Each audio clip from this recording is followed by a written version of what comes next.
வணக்கம் மக்களே, நான் தான் Mithun and welcome to 30 days weight loss challenge. இன்றைக்கி டே 25, டே பிஃபோர் ரீசார்ஜ். அண்ட் காலையில் சொன்னி கொஞ்சம் டீயும் 2 தோசையும் சாப்பிட்டுட்டு காலேஜ் பஸ் ஏறி காலேஜ் போய் பார்த்தா ஏஆர் ரஹ்மான் வராருன்னு ஹைப் ஏற்றி வச்சுருந்தாங்க. ஸோ அந்த ஹைப்போடையே போய்ட்டு கிளாஸஸ் எல்லாம் அட்டன் பண்ணிட்டாங்க.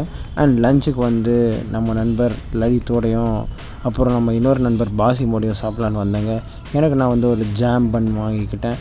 அப்புறம் என் லஞ்சான பீட்ரூட் ரைஸையும் முட்டையை சாப்பிட்டுட்டு இன்னும் கொஞ்சம் நேரம் கிளாஸஸ்லாம் அட்டன் பண்ணிட்டு காலேஜ் பஸ் ஏறிட்டாங்க.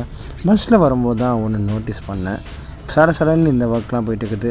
இந்த பொலிட்டீஷியன்ஸ்க்குலாம் வேறு வேலையே இல்லையா? இந்த எலெக்ஷன் டைமில் தான் இந்த மாதிரி ஒர்க்லாம் பண்ணுவாங்களா அப்படின்றத நான் யோசித்தேன். ஸோ உங்கள் ஓட்டை வந்து பார்த்து போடுங்க. அப்புறம் வீட்டுக்கு வந்து கொஞ்சம் டீ குடிச்சிட்டு ஸ்நாக்ஸ் சாப்பிட்டா எல்லாம் வாந்தியாக வெளியே போயிடுச்சுங்க. ஸோ வந்து கொஞ்சம் மிக்ஸ் பண்ணி சாப்பிட்லான்னு சொல்லிட்டு சட்னியும் பருப்பையும் போட்டு காலிஃப்ளவரோடு வச்சு சாப்பிட்டேன். என்னையோட டே 25 ஓவர்.